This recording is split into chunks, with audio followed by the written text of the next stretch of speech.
Welcome to the Game Theory Podcast. This is the in-depth analysis portion. For any of you just joining us, this is the part where we talk about the title, like what's going on. We're revisiting the resolutions of 2014 and talking about our new ones. Like, did they work? Like, why and why not? Did we take our own advice? That kind of thing.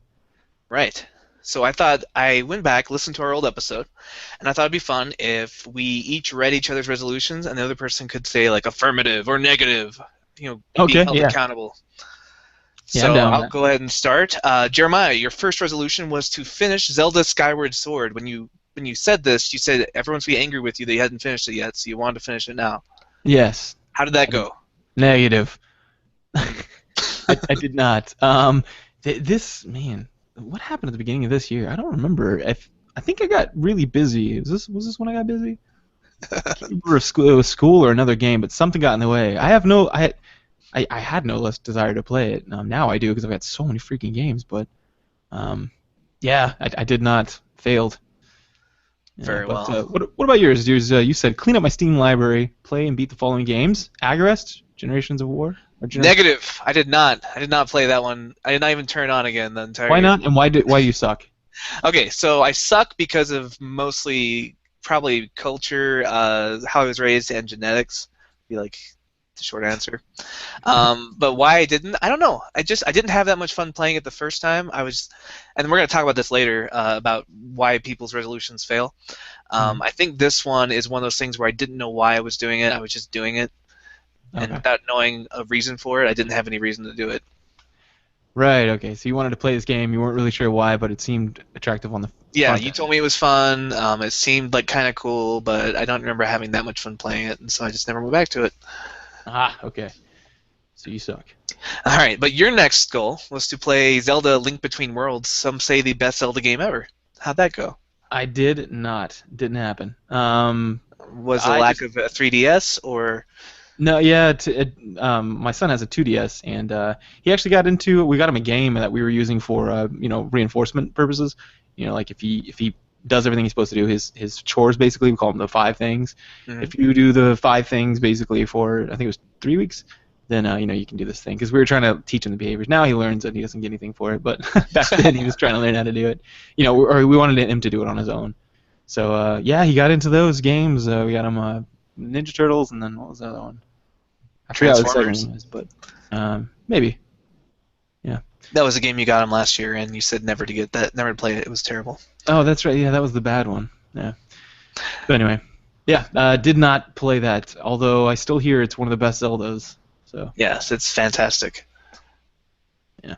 But what about you? Another one you said is you were going to finish Assassin's Creed 4. I did, and it was wonderful. I got 100% on that one. Wow, nice. I found all the treasure boxes and everything, as I do. Great game. In fact, that's your next resolution, too. You called it Beat Assassin's Creed 4, or as I call it, the Shanty Game. The Shanty Game! Yeah, I did not. The thing about that one was there was another game that came along. What was that game? Darn it. Let me pull up my Steam here. What was the game? There's some game that came along that I was like, oh, gotta finish that. I'll get back. No, that was like at the end of the year. Some at the beginning of the year that came out where I ended up just saying, okay, that's a must-do. It was kind of in a lull part Child of Light?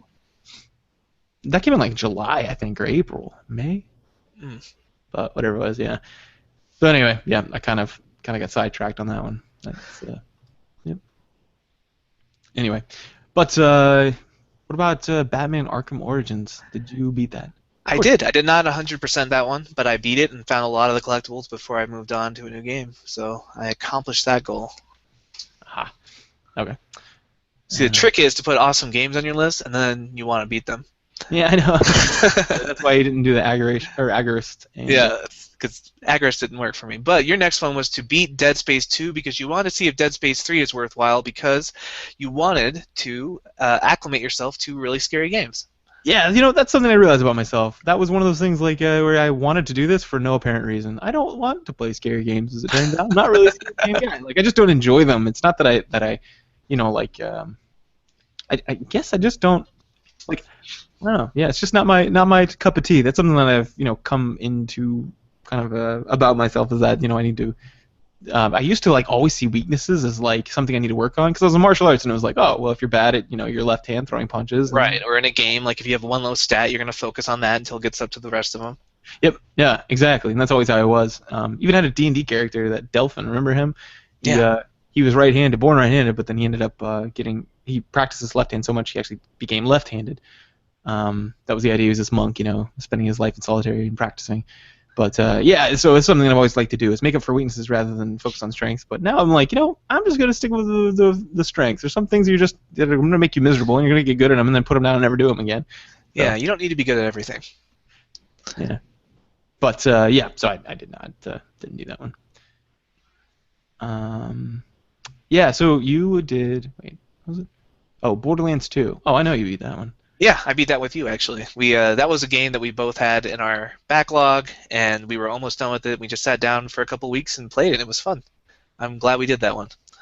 Yeah, Borderlands 2 is a lot of fun. I got the pre-sequel. I guess I still haven't gotten it. It's been on sale, but I was kind of like you, where I was pretty broke during the holidays. So I, like, even like signing up for that race that we'll talk about later, I was like, I don't know if I should. I spent a lot of money, but yeah, I have not gotten the pre-sequel yet. Yeah. But you beat Borderlands 2. That's what you said you'd do. Yes. So I'm glad about that. Now that game is just generally funny all the way up to the end. So totally worth it. Now this next goal of yours, you didn't say beat. You said you wanted to play Metro Last Light. Okay, so I did do that. I played it, and it's one of those games that's fun. It's imaginative, but it was more the same of the first one, and I had enough at the end of the first one, to be honest with you. It's inventive, it's cool, but the dystopia is a little too much like weird fantasy and ghosts and stuff, and if there's ghosts involved, I'm not interested. I have no interest in that. I don't think that's a cool fantasy, basically. Right. So didn't do that. Or I did do that, but I didn't finish it, which I'm just fine with. What about you with Dragon Age Origins? Wait, I know the answer to this. Yes, I did, and Dragon Age 2. Partly for the resolution, but also partly because Inquisition was coming out, and it gave me extra motivation to jump in and finish those. Yeah, so you barely squeezed this one in at the end. Yeah, it was like it was a December finish. Nice. Yeah. I need to make more goals like that last one of play rather than beat, because really, if you commit yourself to a crappy game, there's really no sense in that. Yeah, it's kind of a sunk cost. Yeah. Speaking of, your next one, you wanted to complete Splinter Cell Blacklist. You said you were really into like stealth shooters, and you wanted to finish that one. That's another realization I had. I realized that stealth shooters are just kind of going out of style. Like for me at least, I've almost had enough. You know what I mean? It's kind of like the point with Call of Duty. I played the first like 5 religiously, and then after that I was like, meh. I used to play Medal of Honor, Allied Assault, like all the new ones, and all those games like the Battlefield. Allied Duty, of Medal of Courage, and yeah. Of Call of something about yeah. So anyway, I realized at that point that like, I think I've had enough of stealth shooters. The last one was good. It was a good place to end off, and so I did. The last one I played being what was that? It was the one where like government's out to get you again, and this one like your daughter, the general or someone's holding your daughter, and it's kind of like a Captain America Winter Assault kind of feel where Winter Soldier. Sorry, Winter Assault's Dawn of War. That's. It's kind of like that, where it's oh no, I'm totally for the nation, but now oh man, the nation's kind of out to get me, and I gotta do some questionable things. Yeah, this is the problem with stealth shooters is I have no idea which one you're talking about because they all the Tom Clancy games play that way. Like I'm trying to remember the last one I played, and you were like this ex government agent, and everyone's out to get you. I remember sneaking through like a fair house at one point, and they were all looking for me, and I have no idea what the story was anymore. I completely forgot it. Yeah, see, that's the thing. Like, the story's really important to me, and I tend to forget those. But some people, it resonates more with them. I know some people are like nuts about this game because of what the story was. But I don't know. I guess it was lost to me. But yeah. What about remember that old game? I remember you said State of Decay. Yeah, no, I didn't pick that up again. That's another one of those things where I played it enough to where I felt like I'd had as much fun as I'm going to have, and I just wasn't really. I had middling fun. But it felt like a halfway finished Assassin's Creed kind of with zombies. Like it felt like Assassin's Creed without the fun combat mechanic. So just like, oh, I get really tired and I swing my bat until it breaks and then I run away and I never am in any danger because I'm faster than zombies. Yeah. Do you not have like a huge affinity for zombie games? Is that it? No, I love The Last of Us. I love The Walking Dead. It's one of my top 5 of all time. I didn't really care for Resident Evil, but it's more of a play control thing. Like I don't enjoy the mechanics of some zombie games. I see. Okay. Like if like that game, like you had fun with it, but you have to admit, combat was mostly you hopping around with the bat until it broke, and then you would like punch for a while until you got tired, and then you run away.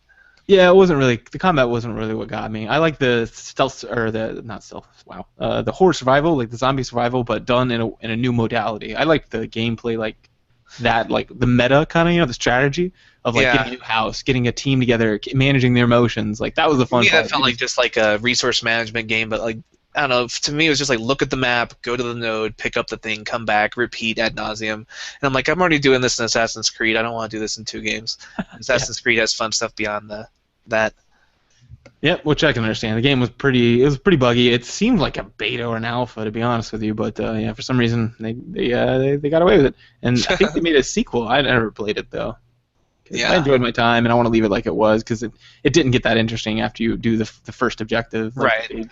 It just got into like a repetitive mode after the story kind of slowed down after that. After the opening scene.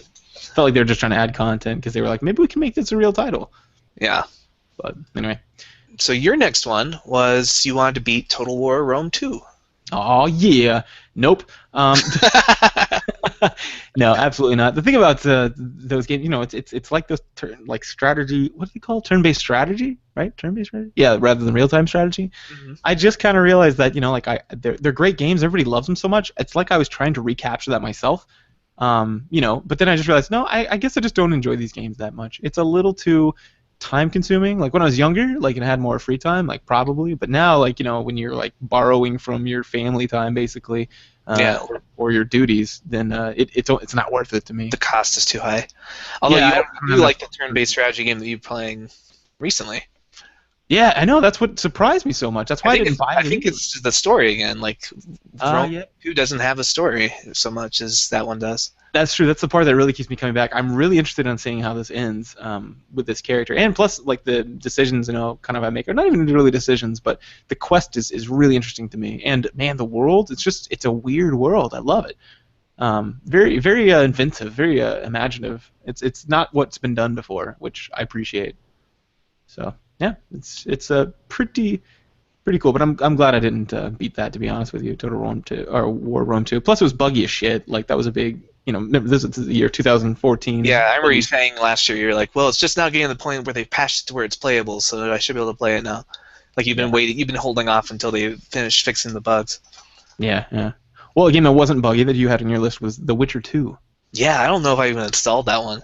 I'm not sure why it's even on my list. I think it's because it's one of those games that you really liked, and I didn't like The Witcher 1, so I just never had the gumption to go and install and try The Witcher 2. Well, The Witcher 2 is an improvement on Witcher 1, so you might like it, but honestly, some of the reasons why I liked it was for the same reasons as the first one. So I honestly don't even like that gameplay that much. The fighting is combat's really fiddly, and like you have to be super over prepared for every boss, like every monster you encounter. And I didn't like the character design either. Like I thought he looked kind of stupid, like a weird, lanky, vial and potion man. Like the whole aesthetic of that game never really grabbed me. Oh, I love it. I love that he's a Witcher, and like the whole idea is that there's this. Remember, we had a campaign like this where like it was all about suspicion, and if you knew the right ways to take care of monsters, then I love that. That's what I love about the show Supernatural. Like every monster's got its own lore and its own way to kill it, and you have to know like they open up the back of their Impala and there's silver bullets and there's holy water and there's whatever you need, like depending on what you're hunting. Yeah. Like I love that, but I don't know. I didn't like the look of that game. It's hard to put my finger on the aesthetics about why I didn't like it. It just looked kind of weird. So you didn't like it despite the fact that it had like that aspect to it. That's I think I like the aspect more than the mechanics of it actually being in play. Like I like opening my Impala and having like a shotgun load with like salt and rock salt that you can shoot at ghosts or whatever. Yeah. But I don't like the idea of like having to go and find the rock salt and put it in a little vial and like prepare it carefully. And, like I just like the writers doing that, and then I have it when I need it. I can't blame you about that. I don't ever make the potions either. Actually, on this one, Witcher 2, I turned it down to easy combat because of that. It takes away from the whole game for me. Some people enjoy it because of that fact. I actually enjoyed it despite that. A lot of people like Monster Hunter 4 for that, where it's just like you're carefully crafting items for each monster you hunt, but it just seemed like The Witcher 2 took that too far. Yeah. I can understand that. That's why I turned it down to easy. I just love the world. I think it's cool. Love that idea. The people like these nations will call you and be like, "Oh, my daughter's turned into a werewolf. Can you take care of it discreetly? How do we even deal with this?" So it's fun. Yeah, it's a cool concept. The gameplay gets in the way. Same reason I can't play Sonic the Hedgehog, except that's not even a cool concept. You know, it kind of resonates with like the Hellsing. That the Hellsing. Yeah, the Hellsing anime. Yeah, does it have a name? Or is it just the Hellsing? It's called Hellsing. Okay, I can't remember. For some reason, I thought it had like a second like title, like Hellsing the Bludgeoning. Yeah, or something like that. Kind of like Full Metal Alchemist has multiple kind of. Full Metal Alchemist.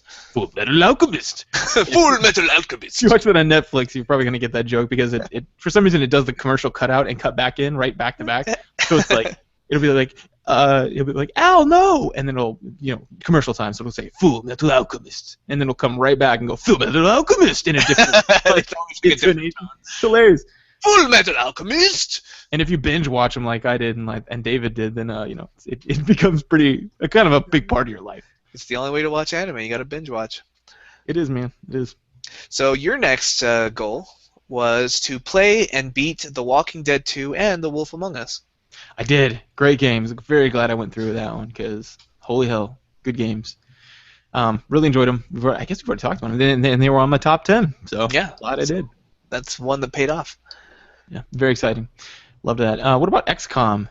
Did you beat that? I did. I actually downloaded the expansion and beat that as well.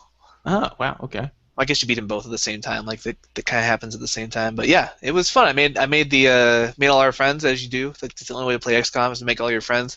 And then if one of them gets really wounded, you have to put their brain into a huge cyborg body and make them keep fighting. It's what they would have wanted. It's what Tim would have wanted. Yeah, no, it's crazy because I also have the same habit of putting my friends into those roles. So like I was ripping the arms off my friends and stuff. It just felt weird. Yeah, it was. I don't know. I liked it. It wasn't a great game. I didn't enjoy it like so much, but I did have fun playing it. Oh, so really? I don't regret playing it, but it's not one of my favorite games of the year. Oh, jeez, I love the shit out of it. It wasn't my top 10, but almost. It's nearly there. Oh well. So your number one goal, and this was kind of fun listening to, you said that you wanted to learn how to play collectible card games, especially Hearthstone, because right now you're just getting wrecked by the easy computer. Yes, I got quite a bit better. Yeah, and I did. And I'm glad I did that goal because it gave me appreciation for collectible card games in general. I used to look at like Magic as like, meh, and I didn't get it. Yeah.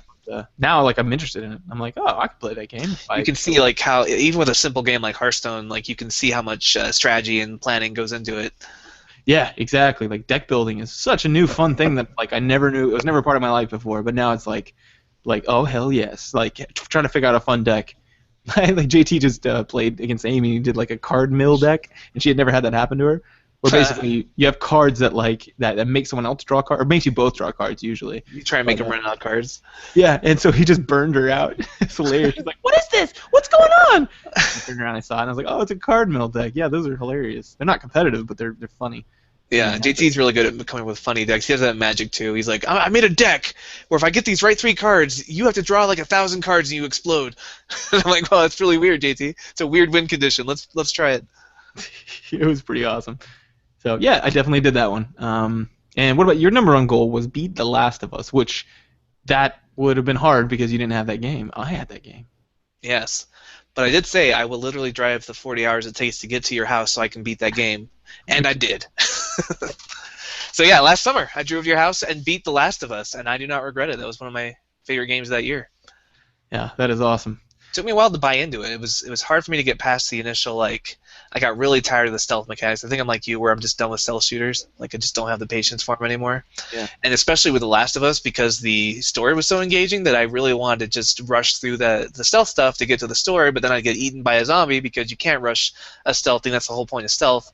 And then it would just make it even slower, so that got frustrating. But yeah, this was not a good year for stealth ones. That was in Lords of Shadow 2. The stealth portion of that was just shit. Yeah.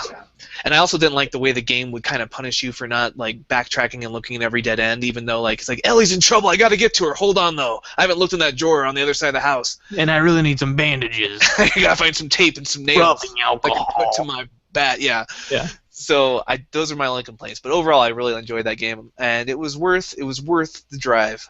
I would drive 40 hours again. In general, I'm really, yeah, so that was all of our things, right? Yeah, those were our goals that we came out with last year on the podcast.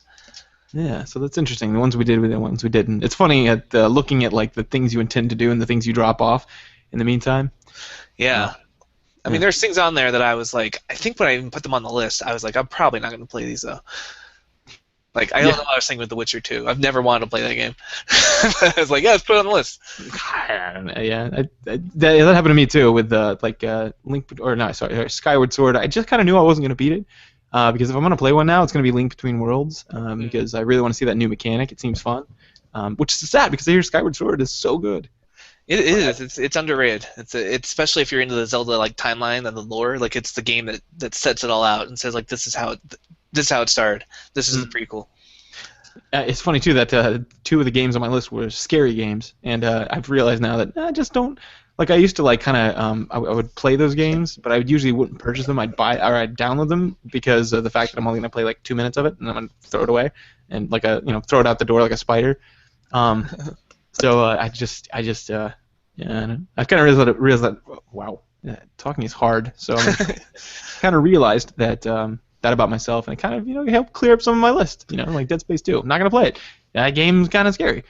Yeah, I feel like we grew this year from our goals. Like the ones that we like, for example, Hearthstone. Now you understand collectible card games, and you have a better appreciation for that. Yeah. And you also, even the goals that you didn't complete, you learned something about yourself. Like you are just not into scary games, and I am just not into resource management zombie games. You're not willing to put up with a bad mechanic, even if you're right. Even if I'm on board, yeah, that's the goal. That's the theme of 2014. Like even if I'm on board with the story and the theme, bad mechanics will kill a game for me pretty fast. Man, and I am not that way. Like for me, I will play a shitty game if it gives me a cool setting. I've always been kind of like a really big on world building, I guess. In general.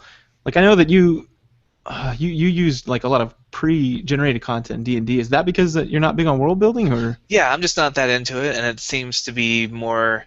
Partly it's because of efficiency. Like, if we have like a homegrown world that takes longer, then usually nobody ends up running anything. So, I'm like, well, I've got this. I can prepare this in 30 minutes. But now that we have, well, it's interesting because now that we've got this like LAN party that we're going, or not LAN party, just party in general, gaming party, where we're all gonna show up at your house and play games. And the first thing I thought was, oh, I contribute, and without even trying, I was just trying to think of like a two-sitter, kind of adventure. Like we could do it, knock it out in 2 sessions. I built a whole world. Like I went running and I was just like, oh, and then, oh, but what if, and but then, and then the PCs will have to, like it just, I've got. Yeah, I think you're more of a natural DM than I am. Like that's something that like you really like to do. Like, and I'm more into the character development. Like I'm more into like inner character stuff, like how they relate to each other and how they relate to themselves. Well, that's sad that you've done the most DMing then. Yeah, it's just necessity. Like most of the time, like the kind of stuff you're doing takes a lot of time, and you are really busy. So I end up DMing. Yeah, that's too bad. But yeah, that was. I think we learned stuff about ourselves as well. Like and God, sleeper hits that happened that I don't see on my resolutions here. Like like Child of Light, my #1 for the year. Yeah, stuff that we didn't know was going to come out. Didn't even hear about it, man. Like I saw it on someone's stream, and just like you, the music, I was like, what is this? And the music seemed cool.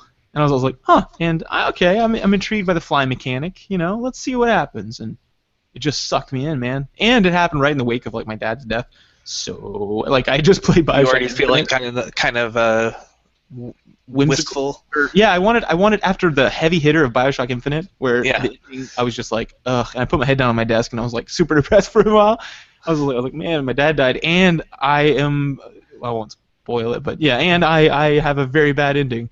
And I was like, like right after that was Child of Light. It was the worst game to play at that point.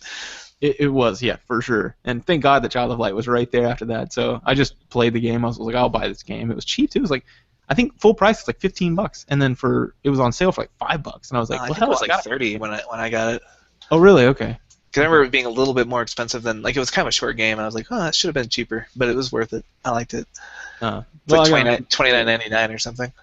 It was, it blew me away, and it's exactly what I needed at the time too, which I know is coloring some of my parts of it. But and trying to figure. I love games that make you figure things out, like that make you think. Yeah, it was fun. Yeah. So going back and listening to that episode, we also had a segment about how to set goals. He talked about having a compass, things like that, and it reminded me of a podcast I listened to this last year after we did that episode. I listen to the Cracked.com podcast. Very, funny and intelligent guys just talking about stuff. Oh, okay. And they had an episode that I'd recommend to everyone called "5 Ways Your Brain Stops You from Being Awesome." Oh, okay. And Huh. so I thought I'd just summarize really quickly their points, and you could talk about because a lot of them tie into what you were talking about, and then some of them differ a little bit. So I'd like to get your psychological opinion on their tips, because this is just, these guys aren't psychologists. What they're doing is they get a lot of people who write into them, a lot of article contributions, and so they see a lot of people failing at things, and they're starting to see patterns on things, and well, maybe they're failing because of this reason or that reason. Oh, okay. Wow. So their number 5 was, they talk about people fail because they focus on how to accomplish something instead of why. And so they talk about a study, and we might have talked about this on the podcast, where they have quit smoking ads. Okay. And there's 2 different kinds. One of them is they show them a scare tactic ad talking about why they need to quit, photos of tumors, diseased lungs, all that shit. And then the second one shows them a video full of good advice about how to quit, including tons of helpful tips to walk them through it. And then they want to know which one you think is going to work. And, obviously people are going to think the second one works because the first one's just manipulative bullshit and the second one's actual helpful knowledge. But what they found was it was the opposite. The people who were able to quit smoking were the ones exposed to the scare tactics. And so they talk about people don't change. No one wants to change their habits. No one who wants to change their habits fails because they don't know how to do it. If you want to do something like exercise, it's super easy to Google exercise plans, to buy a gym membership, to find out what the Atkins diet is like. It's really super easy to find out how you're going to do something. And not only that, but it tricks your brain into thinking that you're actually working towards your goal. It's this ridiculous lie where we're I just spent $1,000 in exercise equipment. You're no more in shape than you were before, but you feel like you're more in shape because you're on that path to getting fit. And so they talk about people, if you want to do something, you know why you're doing it, not just how you're going to do it, because the how is the easy part. Huh. Okay. Well, I would disagree with that. I think people do. Really? Because that fits in with you said the compass. That's what it reminded me of before, is you need to have a compass, why you're changing, why you want to be a better dad. Oh, for this and this. Instead of the shooting on yourself thing. That's what it made me think of, is focusing on the how, the why instead of the how. Well, it's certainly correct, but I think it's not specific is what I mean. Is that I disagree that people don't achieve goals because they don't know how sometimes. People want to be good parents, but they often don't do it. And then whenever I say hey, well, let's talk about some parent management training, it is very rare for parents not to get offended. But I'm like, listen, dude, everybody wants to be a great parent. I'm just going to give you the tools to do that, right? You have the drill, the drive, the motivation. You're trying to do everything you can with your kid, but your kid just set his sister on fire, which literally happened. And he's 5, so that's very scary. That's what we call the trajectory for antisocial personality disorder and possibly, a murderer, mass murderer, possibly. He's hurting kittens and stuff, and you want to be a good parent. You just need to know how. You need the tools to do it. And same thing in marriage. They want to please their partner and they can't. Whether it's sexually or intimately. Yeah, I guess it depends on the goal. I was thinking more on the 2/3 of people with gym memberships never go. But we spend $27 billion a year on health clubs in this country. Wow, I didn't know that. Yeah, $27 billion a year. $4.5 billion just on exercise machines, treadmills. Oh my gosh. Yeah. I hate treadmills. I don't know. I can't do it. I think it takes a stronger person than me. Because if I'm out running and I'm running a circuit, I don't even like there and back. Because if I run a circuit, then I'm like, I can't get home. And it's part of the motivation is well, the faster I get home, the faster the pain stops. If I'm doing a speed run, fun runs you can do whatever you want. But if I'm trying to improve my time, you're just hating life the last half of the run. So, but anyway, So I mean, I agree in part. So, but I also disagree in part. It kind of depends on what the goal is, probably. Yeah, and there's also most people's goals. It's pretty easy to find, if they're health related or things. But if it's parenting, that's definitely sometimes you just don't know what you're doing. Yeah, and it's funny that you were mentioning the articles about smoking and stuff too, because there's some psychological research about that kind of thing. Do fear tactics work and under what conditions? Honestly, I don't remember them at the time. I wish I could pull them up, but it had to do with that. Do fear tactics work, and on what level? We went over it in social psych, and I gotta be honest with you, I don't remember. But it has to do with social influence in general, persuasion in general. Wait, actually, hold on. Maybe I can pull it up real quick. Yeah, here it is. So, yeah. Wait, a little filler time. Sorry. Nope. Well, never mind. I think I just lied to you. Anyway, yeah. No, Yeah. actually, okay, no, here we go. Like, if people give you an argument, right, in general, actually, this isn't it, but this is interesting. I don't know if I should talk about this. No, I'll skip it. Anyway, yeah, so there's been research done on that, and I just don't remember because it was in social psych, and I remember thinking, it's hard whenever you hear some of the landmark studies, and you're like, well, yeah, but what about this? This could have been going on. Seems like a more parsimonious answer, Occam's razor and all. Right. So I tend to forget some of those. So anyway, but yeah, so I guess I partly agree and partly disagree with their conclusion there. Okay. Well, their fourth thing, and these are ways we sabotage ourselves from being awesome. Their fourth one was not thinking about what part of you will die. Whoa. So this is kind of interesting. So they talk about like self-help articles will be like, "What are you doing sitting on the sofa eating ice cream, you lazy bag of shit? Like, get off your ass and become a high-achieving Superman that you know you can be." That kind of self-help that pisses you off because it's just like, well, just get up and do it. Believe in yourself, willpower, all that stuff that we said was not real in our last year's episode.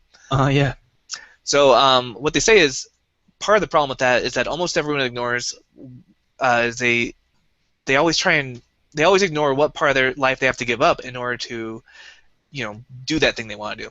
So let's say that you want to really get in shape or learn to speak Japanese or whatever, or you're going to take up running. Like in my example, I took up running, and you've read the above entry, you've picked something like you've read the thing about knowing how you're going to do it and why you're doing it. You've picked something that doesn't cost very much, so you just put on some shoes and you go running, right? Uh-huh. And you're going to run every morning, and you're going to motivate yourself with the knowledge that you're going to lose weight. So that's why you're doing it. You want to lose weight, and you're going to have more energy, and you're going to feel better, and it won't cost you any money. But there's one thing you don't think about. It's like what you lose by running. So what you lose is what you're going to be doing instead of doing the running. So you might have been sleeping, or you might have been playing World of Warcraft, or you might have been talking with your friends, or you might have been just making fart noises and throwing a ball at the wall and catching it. Like whatever you were doing in place of that thing, you're losing that. So the runner says, well, I'll just run the mornings before work, so that then you're getting up 2 hours earlier than you are now. And if you say you don't need that 2 hours of sleep, then, well, why are you setting your alarm? Like you clearly do need that sleep, or you'd be waking up.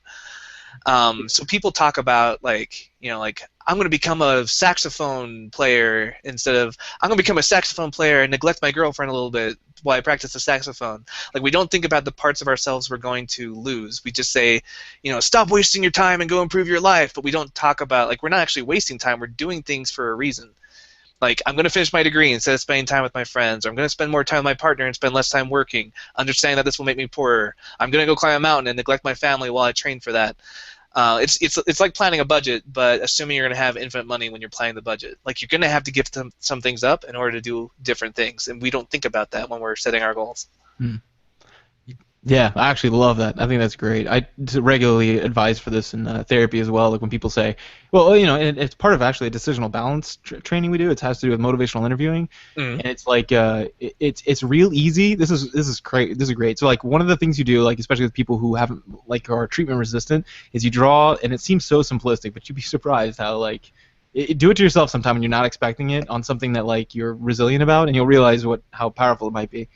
Possibly, and basically just draw a line vertically and horizontally, so cross-section a sheet of paper into 4 sections, and then say, and in each quadrant you're going to write something. And in one of the quadrants you write, what happened, what are the positive things that'll happen if I make this change? And then the next one, what are the negative things that'll happen, or what are the negative things that'll happen, if I make this change? And then what are the positive things about staying the same?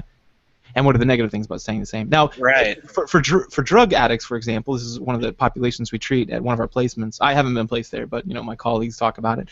They talk about this being particularly interesting because they always say, so what are the positive effects of staying the same and continuing to be a drug addict? And they're like, wait, what? And it almost always takes them for aback because they're real easy to say like I know it's ruining my life. That's the negative things of staying the same, and they're also very good at doing the positive things of changing. I'll have more time. I'll be healthy.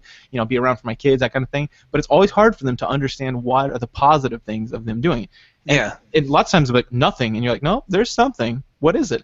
And or that's not how you talk to a client, but you get the idea.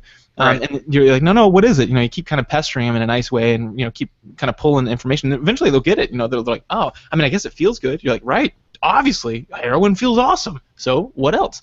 And they're like, I don't know. I guess all my friends are drug addicts, so I'm keeping all my friends. You're like, right, yep. What else? So like it's that it's functional analysis of learning why you're doing the things you're doing. And I love the idea that it's not just gray matter in the middle, just echo chambers, like or not echo chamber, like a empty space, in the middle that you're not doing anything. When people are like, I didn't do anything today, I'm like, you did nothing? And they're like, well, I sat on the couch and watched TV. I was like, oh, so you entertained yourself? They're like, right. Yeah, I guess so. So like I really it's like the that game The Sims, right? Like even the stuff that's wasting time, it's filling a need. Like your sim has a need for recreation, it has a need for rest, and has a need for socialization. Like everything you do, even if you're just on Facebook, like clicking people's like stupid articles they post, it's serving some kind of function for you. So you have to factor that in when you're going to give it up for whatever else you're going to do. That's brilliant, man. Did you ever teach your kids in your like training class that? Yeah. We have a thing with I have some seniors that I mentor kind of as part of my job, and I went through like all these things with them, and they were just like, oh wow, like they really like opened their eyes. I was like, man, these guys are gonna be so much more awesome than I am, like when they grow up. I've been saying that for years, man. I think that the shit, some of the real basic shit, like because therapy starts with some real basic shit, like, and if you already know it, that's great. We can zoom right past it. But typically, people, patients who come in don't know this stuff. It'll be like that, like decisional balance training, and or simple things like some of it has to do with like what to do with anxiety. What does anxiety mean? Like when is it useful? When is it not useful? And a lot of the times, actually, way more than I expected, clients have a hard time answering this question. It's what is good about anxiety? And they have a hard time. They sit there for a while. I don't know. They usually say, what does it do? And you're like, well, what's it for? What's it useful for? I don't know. I guess it preps me up. Yeah, it's your central nervous system kicking up, right? Why is that helpful? Oh, and you say, give me some examples of times where that was useful. And some people have hard times with some of these most basic questions. And I think if we taught that in a class like you're doing, that would save so much time. And a lot of people start getting better already from those fundamental ideas. So, yeah, I think that's great, dude. That's awesome. Yeah, it's really cool. So thank you, Psychology, and thank you, Crack.com. So the next thing they listed was number 3, and we talked about this one. We talked about languages and the future tense. But number 3 is pretending you'll magically become someone else. So they want you to picture a guy with like a dead-end job, and he says, one day I'd like to, I don't know, write a screenplay or work in IT or something. But he didn't spend 1 minute that day learning about computers, or yesterday or the day before. He hasn't signed up for a course. He hasn't made plans to. He just has a vague notion that in 10 years he'll be at a desk with a well-paying computer job, or he'll be making movies or something, with the unspoken assumption that at some point during that nebulous haze of like a decade, he'll have evolved into the type of person who devotes a lot of time into learning computers or writing screenplays or whatever his goal is. It's it's like the obese person imagining themselves thin in a decade, or the coward imagining themselves becoming brave. They have this kind of idea that sometime between point A and point Z they're going to become that person. And so what I did with my students is I had them list what their values were. Well, first I had them list everything they did yesterday, just vaguely, like from 7 to 3 I was at school, from 3 to 4 I was playing Mario Kart, from 4 to 5 I was talking with my friends, from 5 to 5:30 I did homework, dinner, whatever they did. And then I had them rank those things by how long they took to do them, and then I had them make a list of their values, right? Like, I value my country, I value freedom, I value my family, I value wealth, I value education, whatever they valued. And then I had them like prioritize that list, and then look at how much time they spent yesterday and compare them. And then I had them throw the list of their values away, and I was like, what you did yesterday, that's what you value. Huh. Yeah, I remember you saying that. That's awesome. And that's kind of like what they're talking about here. It's like what you're doing now is what you're going to be in the future. You're not going to magically become someone else who does those kind of things. I totally agree with that, and I like how you put it on the language episode when you were talking about how some people who have that language and who don't, like that actually affects them, their conceptualization. Yeah. Like the Finnish without the future tense. Yeah, but I do want to put a footnote on there and say that I think it's a really powerful tool sometimes. We use this when I'm doing the ACT methodology.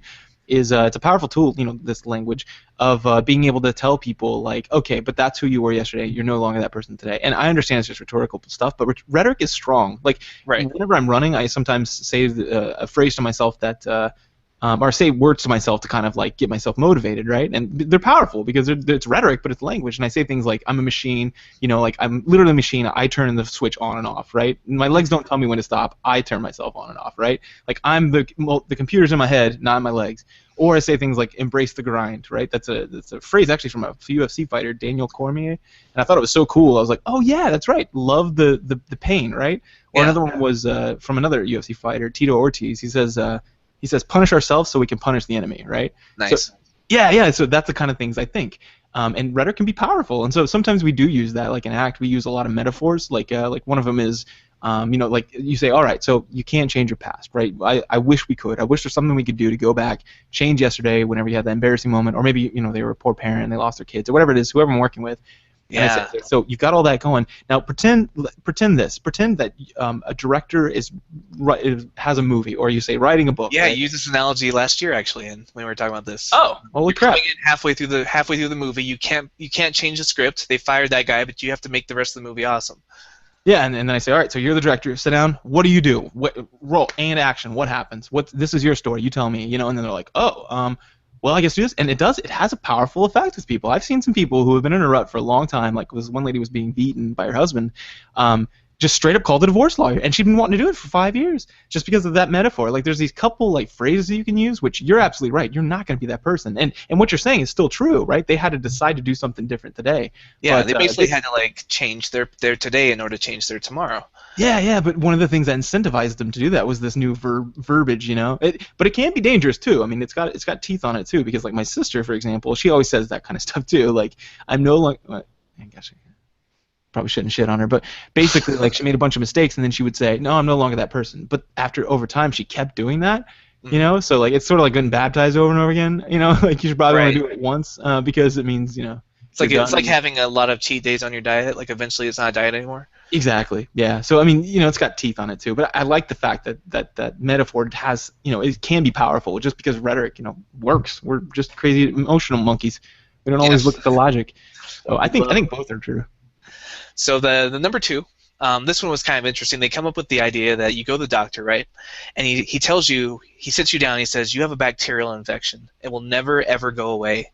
It will literally eat away a crucial part of your digestive system unless you do a chemical treatment twice a day, every day, and do painful semi-annual follow-up treatments with your doctor for the rest of your fucking life. Like it's not a death sentence, but the sheer weight of it is kind of makes you want to give up, right? Like you can see this burden stretching out in front of you forever. Yeah. But what we just described is brushing your teeth. So they talk about how we focus on the whole instead of the next step. Like we don't look at dental care as a crushing burden because we don't sit around every day contemplating the unfathomable mountain of teeth brushing that like we have to do before we die. Like all we know is that every morning we're going to spend 5 minutes brushing our teeth, and every evening we're going to do it or our teeth will fall out. And we just do it day by day in 5-minute chunks. We don't think about the whole hours and hours of teeth brushing that we have left in our lives. And so, from building a house to writing a book to becoming a ninja, like all these things are huge projects when you look at them in the overall scope. But if you break them down into like smaller, manageable steps, it becomes a lot less intimidating. That is awesome. I love that one. That's something that's a staple of behavioral therapy. Is people. One of the things we do is like, okay, so you've got this. What's the small? And this gives so many people so much power. Like they start realizing, oh, I have. There's this thing called self-efficacy. Have we talked about that? I think we have. Yeah, last year. Everything we talked about last year is super fresh because I listened to it this morning. Wow, I keep saying the same things on the top. Well, it just shows you consistency. I'm a good. Yeah, just goes to show science hasn't changed a lot in the year. Yeah. Okay. So self-efficacy, we talked about last year, but basically, it's for anyone who needs a refresher who didn't just listen to it. That's just the belief that you can change yourself, or that you have kind of agency in your own life. Like I can do these things. There's this funny comic, and I actually brought this up a few podcasts ago. It's a Rugrats comic. You remember Rugrats the show? Yeah. Bum, bum, bum, bum, bum, bum, bum, bum, bum, bum. And how much of a bitch was that older sister? God, I hate her. She was the worst. Angela? Yeah, that was it. And they tried to humanize her later in the episodes, like make her cry, and I was like, I don't believe it. You're faking. She hated gingers. She did, but so she's normal in that regard. But the rest, she was mean. No, I'm just kidding. But okay, so in that, I thought this was a brilliant little capture, and there's like a comic from it basically of someone who just screen capped a couple things and like says the words underneath it. But this happened in the show. Like the mom comes down and sees the dad like making, I think, chocolate waffles in the middle of the night. She's like, it's 3 a.m. What are you doing making chocolate waffles? And he goes, I've lost control of my life. I don't know what I'm doing anymore. And I was like, oh, and it's supposed to be him depressed, right? But I was like, yeah, that's it. That's the thing, that hopelessness of like I can't like. When you're young and you're a teenager, you say something like I'm going to blank, and you say like become a marathon runner, and you have 100% belief you're going to do it because you've never failed in anything in your life. It's like Dana White said in the UFC. I'm going to use the UFC again because it's fresh on my mind. I just watched a fight, a big fight. So he said he said I'm not interested in because they said is John Jones, he's the current light heavyweight champion for anyone who doesn't know, which is probably most people, but it's this guy who's a heavyweight champion, right? He's a phenom, right? He's young, he's like 22 or something. Guy's on like a 20-0 record or something like that, 21-0, coming into this fight, and Dana White says, they said, is he the best fighter ever? And I like Dana White's answer, which I usually don't. But he said something very interesting. He said I'm not interested in calling someone the greatest fighter if they've never been beaten. I want to see how he comes back, because everyone thinks they're on top of the world when they've never lost, right? Everybody loves being the guy who gets in and beats the crap out of the other guy. You're only a great fighter whenever you lose and continue being great, right? And I like that idea. That's why teenagers are so reckless. They've never experienced, like true terror a lot of the times, and once they do, they usually settle down. Or they've never said, I'm going to do this thing publicly, and then failed at it, So they're you know what I mean? There's an important thing that changes there, and I think that's the self-efficacy is that's where it starts going downhill for a lot of people. Right. And so I like that here. One way to restore that is to give someone a tiny, it's like that. Remember? Did you ever see that show What About Bob? Yes. Yeah, it's when he says baby steps, right? You read that book about baby steps? Mm-hmm. That's essentially one of the founding principles of behavioral therapy. That's where they got that, was the idea that. Okay, so what's the thing you want to do? Great. And here's the question we use. Here's the magic question. What's the smallest, most accessible and simplest thing you could possibly do literally tomorrow that doesn't cost anything, won't be anything, just to work towards that goal? We know the goal is way out there, but what is it? Right. So it's I can write one paragraph on my thesis, and you're like, okay, we'll do that. Yeah, and if they're like one paragraph, and if they fail, they're like, I'm a failure. You're like, wrong. You just gave yourself too big of a step. How about one word? How's the sentence going to start? And then they're like, oh, the? And I'm like, there you go. Write it down, and then tell yourself, I can't do any more. And the funny thing is, it's usually paradoxical intent is what we call it in therapy. All it means is because the more they self-limit, then they push themselves to overcome what they thought they could do. Yeah. There's this one. There's actually someone in my life. It wasn't a client. Asked me, how do I get myself running? I remember who it was. Was that on this podcast? Maybe someone said that. They asked how to do something. I think it was work out in the morning. You're like, buy yourself Disney Infinity toys. Yeah, I was like, listen, check out my friend here. He went from zero to hero overnight. But no, I told her, I said, here's what you do. Set your alarm. All I want you to do is hit the alarm, sit your head up, look at your running clothes, and then lie back down. That's all I want you to do. That's it. And if you do that, that's a success. That's one step. The next day or next time I talk to you, I want you to sit up, look at your clothes, put your feet on the floor, and then sit down. And the funny thing is, and this doesn't always happen, but sometimes people will be like, yeah, I actually ran that morning because I did it and I felt like, oh my God, I've got power over my, or it kind of restores a little self-efficacy, and then they're like, well, I think I can do it. And, it's fun. It's goal-oriented. It's on a neurological level, we know how it works. It gives you a little boost. It makes you feel good. And sometimes that's all it takes to get people moving. Usually it's a series of those steps, but every once in a while it's just that first tiny step. It's great. Yeah. And the guy who wrote the article that spawned the podcast for this episode, David Wong, he's a popular comedian on the internet, very funny, smart guy, pseudonym actually, but he said, the example he used was 10 years ago they bought a house to fix it up. And it was terrible. It was like the one in Fight Club, just horrible, like a meth lab. And but they were gonna renovate it and resell it because it was 2003 and the housing market could only go up and up and up forever. So they're like, yeah, let's do this. And when he looked at the place, he instantly sees 10,000 things that need fixing, and he had this huge panic attack. It's like this mountain of work. But then he gets there, and his dad's like, all right, today we need to take up this old carpet because it's got animal urine and or meth residue all over it. And then he realized, we don't have to fix up the whole meth lab today. We just have to fix up this carpet, one thing. And so they did it. And then the next day they did another thing. And then just over the course of time, you can build a goddamn Death Star that way, just doing one thing at a time. Man, the brilliant part about that is it goes to show the power of language and the ability that we can think about the future and form and hypothesize it, because no one gets overwhelmed in the moment. It's like whenever so there's this one panic attack client who came in, and one of the things you can do is you get people's heart rate up and show it that it has nothing to do with you dying. It's just a regular physiological process. For some people that's the hang up, but this is the first step, is to show them that not always is this a true alarm system. So then one of the therapists, this wasn't me, brought her running on the Whirlpool Trail here, which is a beautiful little trail. And as they started to run, she's like, oh my gosh, here comes my symptoms. I don't think I can do this. I don't think I can do this. And she goes, okay, but that's a thought you're having, is I don't think I can do this. What how do you feel about that? I feel scared. I feel panicky. Right. Okay. And are you willing to keep going anyway, with just one foot in front of the other, just for the next 15 seconds? She's like, oh yeah. And then when they got to the end of that, she goes, how about 15 seconds, foot in front of the other? Are you willing to do it? Yeah. And then over time, you know what I mean? It's like Yeah. Nobody in that moment wants to Nothing give up. changed, but our ability to conceptualize the future can cripple us. It's like one of the things about having a higher level thinking than other animals. Like, bears don't have panic attacks about all the Yeah, food they have to eat before they hibernate. exactly. That's hilarious, but it's so powerful. Like if anyone, okay, this has happened to any runner, and it happened. It's a great metaphor for life. Is that, or if you've ever done a race at least, you're coming around a corner and you're like, I hope this is the last corner, and that moment is either one or two things. Either it is the end of the race, and you're like, oh, thank God, and you kind of, a lot of people kick it up, right? You do the last little kick where you run faster. So you had something in the gas tank there. You just didn't. You were worried about how much further you had to run. It wasn't this instant, right? Yeah, And you knew you could get another minute, but you're like, I can't do 20 minutes. exactly, yeah. But it's not the current. It's not right now that's killing you. It's the future that you're worried about, right? It's. Right. I think there's a great metaphor for this too. So I'm glad that they broke it down into steps like how they're saying, like, or that person that was like, oh my gosh, my entire house, and oh look, now I can just do this one carpet. It's that idea of, okay, great, that's huge, but let's deal with it right now. Which once you put people back in the moment, like right now, don't be worried about the future. That gives you anxiety. Don't worry about the past. That gives you depression. Let's be Yeah. right now. We're good at right now. Right now is our zone. Yeah, exactly. It's and there's a funny like Buddhists call it like centering yourself. We Uh, call it staying in the moment, but it just means being one with what's right now. And nobody panics when you're like, oh, I'm alive. There's a mantra that you can say is like, I'm alive, or no, I'm here and I'm alive. I'm here and I'm alive. And that kind of reassures yourself. I never found that particular mantra like nice, but I know that there was one client who thought that was cool. right. It's like when you do a road trip. I don't look at like I've got 13 hours to get home. Like I just look at it and say, okay, 50 more miles, I'm out of freaking Missouri. And Yeah. okay, 100 more miles, I'm out of Kansas. I just start breaking it down to smaller chunks because it's just soul crushing otherwise. Yeah, and it's great to have that as a flip switch, like turn it on and off. Obviously, it's great to look in the future. You want to do that to plan goals, but you look in the Right. future, you It's a say, useful skill.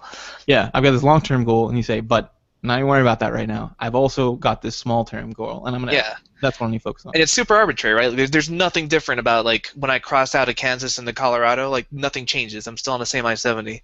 Yeah, yeah, But like I feel like I've accomplished a milestone. I'm like, well, I did that, and Kansas is the hard part. I can do this next part. yeah. See, there it is. It's that's one of the cornerstones of behavioral therapy, breaking those things down. Cool, I like that one. So their number one thing on their list was lying to yourself about what you actually want. And this one we came into play a lot in our resolutions last year. Oh, cool. So the example they give is like off the top of your head, say something you always wanted to do, and then follow up with why you've never done it. Oh, cool. I like that. So what would be something you've always wanted to do but you've never done it? Like his Oh, example is I've always wanted to start a little business selling cupcakes, but I wouldn't even know how to get started. oh man, something I've always wanted to do that I haven't done.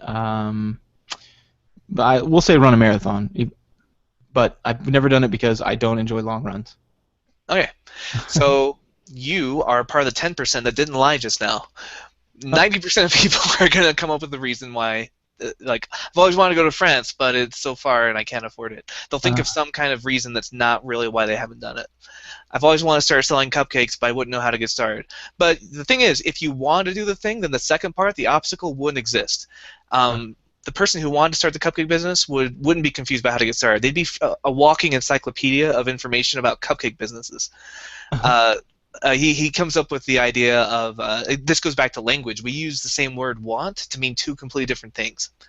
And there's in English, right? And there's constant confusion between which definition we're using, right? So we have one definition. It's a statement of intended action. I want to mow the lawn before it rains. hmm. And there's another definition of want. It's a general preference. I want everyone to live a long and happy life. So we confuse these two things, right? So like, let's say I'm driving to Five Guys. I'm gonna get a burger and a grocery bag full of French fries because that's like what they serve there. Yeah. And as I'm driving, I pass a guy who's jogging and he's got like a Matthew McConaughey torso. Uh-huh. And I say to myself, I want a body like that.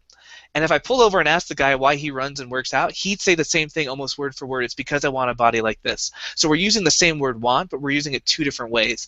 I'm using it as like the same way I want world peace. It's a wistful statement about something I have no control over. And he's using it the way like I want to mow the lawn before it rains. It's something he's going to do. Like I'm saying, like, if you could give me rock hard abs with a pill, I'd do it. Otherwise, it ain't happening. And he's saying, I want it, and therefore I'm going to run because I want to run 5 miles every day because I want to be fit. Oh. Well, that's interesting. Splitting it up qualitatively like that. I always just put it on a thing. I said, okay, so what percentage do you want that? What? Well, from 0 to 100. Oh, 10. Or, yeah, 10%, I guess. And then the other guy would be like 100%. It's super important to my, like, you'll notice a lot of people when they lose their hair, a lot of guys, which is a shitty part of life for guys, right? But Yeah. let's say they're losing their hair. A lot of guys, what do they do? You may already know. When they lose their hair, Yeah, they start losing their hair. Like, what's a life change they start to do? they start wearing hats. Yeah, wearing hats, and then you may have also noticed that they may go to the gym a lot more. There's a lot of buff bald guys. If you know Oh, that, that's true. That's true. Yeah. like you make up for it in some other way. Like if you can pull off bald if you're not like skinny, right? Like Mm. if you're a big buff guy, it looks badass rather than Yeah, like Vin Diesel. Yeah. He pulls off bald. right. I rather would not than, look like, good bald. squirrely. Right, exactly. So like if you started going bald, it's like, oh, maybe I need to. The only way to pull this off is being buff. So I think. Yeah, for them, their want goes way up all of a sudden. It goes up to like 100%. They're like, I have to do this. Like, I want to do it, but I also like almost have to do this, or I won't be sexually attractive, or I won't be respected. I'll look weird, whatever it is. Right. Yeah, so like I always put it on a gamut, but I guess you could split it, yeah, just right down the middle and say there are certainly things that are totally different. Like, Look, yeah, we like use want and like the vague kind of wistful, like I want this, but I'm not planning on making it happen. And then there's I want it, and therefore I'm doing this. that's interesting. And it's the same thing with like, like the people, like the Wolf of Wall Street kind of people, or like Steve Jobs, who was like a fucking psychopath. Like, Yeah. they were really successful though because they really wanted it. Like they would get down there and they would work and they'd be single-minded, voracious, and they do whatever it takes. So the point of it is like, don't be a douchebag. But the point of it, what they're trying to say is like, you need to know what you actually want. If you're lying to yourself about what you want, you're not going to accomplish the goal. Like I did not really want to play The Witcher 2. That should not have been a goal. I do want to be fit, so running is a goal that I can get behind. Yeah, okay. I can see that. I don't know. I think it's maybe it's just a matter of incentivization though, because maybe you already wanted to run, but you found out something that works for you. Yeah, with the reward system. Yeah. Okay. Well, that's interesting. That's a strange way to kind of dichotomize it, but I think of it in a similar fashion. Like, is it working or is it not? Right. And why? Like how to bad me, you it's want it. interesting because it just shows again like how language gets muddled. Like I wonder if people who grow up in languages with two different words for that kind of want, like how the French have savoir and connaître for to know, Uh-huh. different kinds of knowing. Like I wonder if people with two different words for want, like one is like the I want world peace and I want everyone to be happy, and one of them's like I want to work out so I can be strong. I wonder if those people have different behavioral things because they have two different. There's no confusion when they're talking to themselves about what they want. Yeah, that makes sense. There's certainly be like a social expectation. Like if I said the word that meant I'm going to do this thing, like I want to like oh David, I want to buy you a Christmas present, right? Mhm. And then I don't do it, then it's like then you might there might be repercussions. You might be like, hey, you used that form of want, that means you're going to do it, and you didn't. But if I'm like, oh, I really want to buy you a Christmas present this Christmas, like in English, it's almost a tone that solves that problem. Yeah, or like a conjunction, like but I'm having money problems or something. Yeah. Huh. So I don't know, interesting stuff. So that's David Wong of Crack.com's list of 5 things that our brain does to basically make us less awesome. Our brain. I love it. Or that we do as our brain. We are just brains. I am a brain. I am only a brain. Yeah.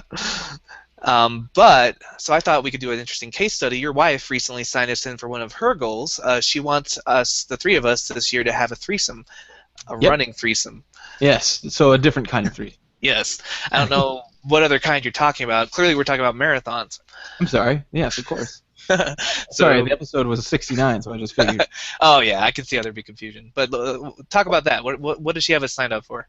Okay, so there's this famous runner called Kara Goucher, and she's really like lovable on the internet because she's like an every woman, right? Or every person really, where like I want to run but I have self doubts, and she actually got to like the Olympic level, so like she's legit. But she's got this husband, Adam. Her husband started this program called 2015 in 2015, and it's 2015 miles in the year of 2015. Now, for one person to do that, that's insane. That's just trillions of miles. You have to be pretty much a marathon runner to make that happen.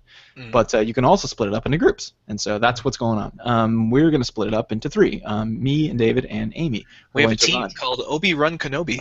Obi-Run Kenobi. That's a name I have not heard in some time. Literally ever. Because that's a running joke. Oh, it really is. Because I see. in two ways, because it was also a running joke on our we've been called that for like years whenever we put a running team together to do like long relays and stuff, like the beer to beer or the brew to brew.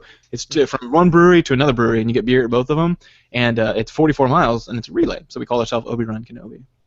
So it's kind of a tradition.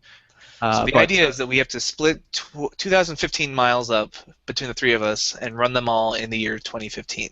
Yeah, and if we do, we get a medal, and we do the thing. It's sort of be fun. There's like a whole way that you do it. But, so how would we set our goals for this? Like, how are we going to hold ourselves to do this so we don't just make Amy run all the miles? Oh wait, we're not doing that? Oh, that was my plan actually. But if we both do it, it might be hard. Oh, okay. The way I'm not gonna do it. No.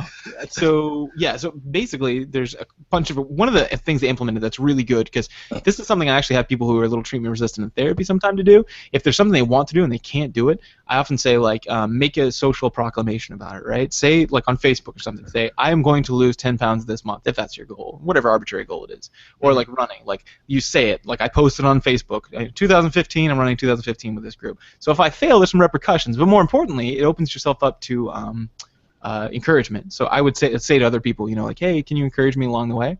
That kind of thing. So like when you post some miles up there, you're like, hey, I got in, I'm on track or whatever. People can be like, all right, way to go. If they're not, I don't know, because modesty fucks this whole thing up. I hate modesty. Anyway, whatever. Yeah. If you can say something and there are people around you who won't call you immodest, but instead will encourage you, then that's good. Like, yeah, I don't understand. You're like, I'm a successful businessman. Somebody shouldn't be like, well, that's braggy piece of shit. They should be like, oh, well, congratulations, that's awesome. Right. I don't understand modesty. That's stupid. Anyway, yeah. So in our case, I should say like I'm going to run 50 miles in January because I'm doing 50, you're doing 50, and Amy's hardcore, so she's doing 100.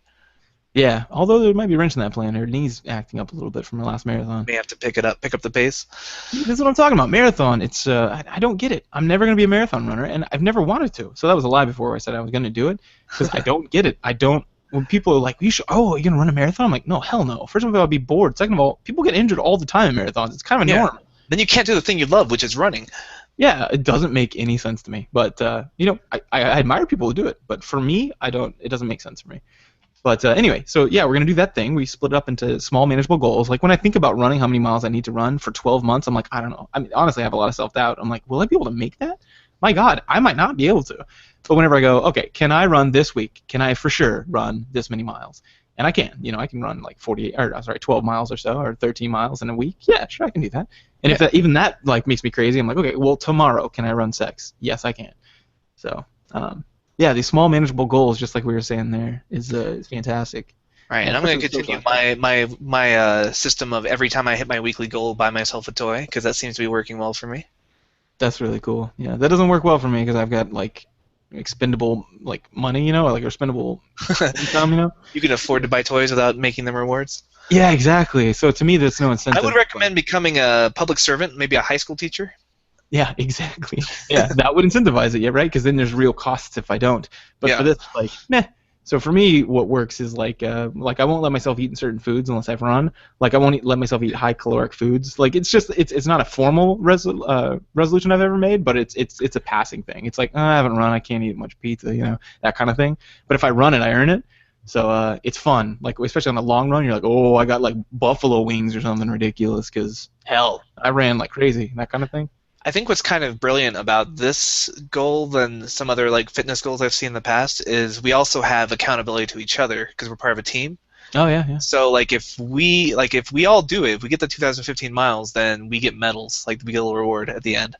Medals that we've bought and paid for by signing up for the run. But we don't get them unless we do it.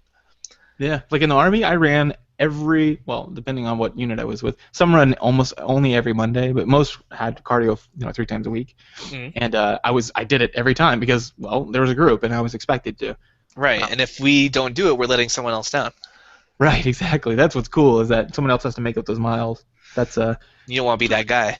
that's a cool way to look at society in general. Like, whenever I want to complain about taxes, because like 45 or not 40, sorry, like 30% of my income comes out, I'm like, wow, that's like, whatever, how many $100 of income that just came out? Holy cow! And then I'm like, wait a minute, You can that's fix giving. that too by being a teacher. You don't make enough to get taxed very bad.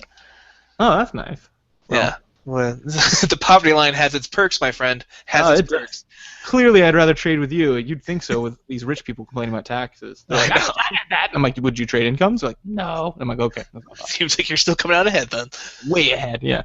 So for me, it's the system doesn't work too much. But I do like the fact that that idea of social responsibility. This teaches it on a small scale. Right. Which is bad. It's badass. So hopefully, when we get to our 2016 episode, New Year's resolutions, we can talk about this as one of the Dragon Age or Hearthstone resolutions that we did, and not one of the Witcher 2 or literally almost any of your resolutions from last year that we did not. Yeah. That is me in a nutshell. Like cutting off more than I can chew. Is that right? Biting off more than I can chew. Biting off more. Yep. Yeah, because I'll look at something and I'm like, that'd be cool, because I guess I'm a big dreamer. I don't know. But then when it comes to the grind, I'm like, nah, I'll get to it later. So, whatevs. But yeah, so I think that pretty much wraps up the episode, no? Yeah, I feel like we've already talked. If you want the full resolutions discussion, go back and listen to episode 16. This is kind of a sequel to that, so we covered the bases we didn't quite touch on there. Yeah, I kind of touched about the psychological aspects of setting goals that you'll actually be able to do. So Yes. Optimizing the likelihood that you'll actually complete these resolutions. Mm-hmm. But in general, resolutions fail. I don't know if you've seen those studies. People don't do them. So right. Maybe it's part of that. Like you said, they think you'll be a different person in that year. Yeah. Do you see that Facebook meme where it's like, let's start a bar called Resolutions? Like for January and February, it's a gym, and then the rest of the year, it's a bar. Perfect. But cool, yeah.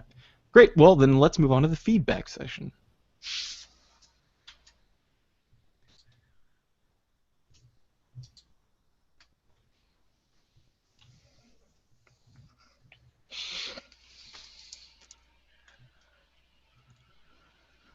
All right, welcome back. This is the feedback section where we talk about our interaction with the community. And did we get any emails or? No emails this week. We had some activity on the Facebook page, of course. Far Cry 4 is on sale, and we have a lot of listeners who are playing it co-op. So it seems like if you have Far Cry 4, join our Facebook group and jump in on the co-op action. It looks like they're having fun. Yes, for sure. Also, the people in general. There's this game that came out. There's this company that bought all the THQ titles. Have you heard about that company? It's called I can't remember. I can't remember the name. It's escaping me. But for a while, I'm a fan of Dawn of War, like the games, and so THQ, and they also used to do UFC, the game, which I really liked, and they did a lot of fun games that I liked, and so they went out of business. So all the titles were kind of up on the free market, and I've been wondering for a long time if anyone's going to pick it up. There's that failed at THQ or failed World of War. No, Jesus, what is wrong with me? Dawn of War MMO called Dark Millennium Online or something like that. That I was following. I was like, oh, this might be cool because you can get these huge mechs and walk around. It would have been fun. But yeah, and then they were working on that when they all disappeared. Well, this new company bought up all the THQ titles, so I kind of had my eye on them. They just came out with their first game, The Vanishing of Ethan Carter. Have you heard about that? Oh yeah, they're talking about that on the Facebook group. Yeah, they had this. It was critical success. Like it did really well. So someone brought that up and was asking about people. So if you've played that game, you should jump on there and join the conversation. I didn't have anything meaningful to say. I was just like, no, but I wanted to play it. Yeah, that's kind of where I was too. And there's a really funny meme someone posted of who's that guy, like the asshole chef who's got his own TV show and he yells at Gordon everyone. Ramsay. Gordon Ramsay. He's yelling at one of his underchefs and he says, "This meal is so unfinished, EA tried to publish it." It's like, yeah, that sums up 2014 pretty That's well. about right. Yeah, So. pretty good interactions. A couple of follows on Twitter and that kind of thing, and but no interactions there. So, yeah, that's pretty much it. I feel like emails are going the way of the dodo. I mean, honestly, even on some of the huge shows that I listen to, they've run out of emails. They used to have like 3 or 4 every podcast, but I just think that's just now that we have like instant things like Facebook and Twitter, we enjoy the emails are great, but I think they're less likely to happen. Yeah, I like it as a fan. I like being able to contribute some part to a show, like have my thoughts read out loud and kind of jump in on the dialogue. But I guess maybe that's just me. Maybe that's my ego. Maybe that's why I have two podcasts. Yeah, yeah, exactly. But yeah, so if you guys have any questions or comments or anything like that, go ahead and send it to our Gmail, the Game Theory Podcast at gmail.com, or you can hit us up on Twitter at twitter.com/GameTheoryPod. Or you can find us on Facebook, facebook.com/group/Game Theory Podcast. Yes, and that's kind of slowly grows every day. Yeah, every couple days I see someone join the group, so it's still Yeah. people trickling in. Yep, and I think we're up to 180 members there, which is like a tenth of our listeners or so. So if you're interested, you can come join. If you're like 90% of the listeners apparently, then just chill and just listen to the podcast. We'll announce everything here. It's cool. But yeah, good times. I like so far it's been just good people. Like you mentioned a while back, like gamers in general, I tend to get along with them. They seem to be good people. Yeah, like as a demographic, they are, like you said, they're an underrated, and they get a bad rep. They're actually really nice. Yeah, for sure. But anyway, if that's it, then I guess we'll see you next week. Do we know what we're doing? We rarely do anymore. Yeah, it kind of strikes us somewhere along the week. So we will announce that on the Facebook page, and otherwise it will be a surprise for 90% of you. Yeah, for sure. But until then I guess we'll let you go. Thanks for listening and tuning in to another episode of the Game Theory Podcast. And this is my lack of sign out. And this is my lack of sign out. Goodbye.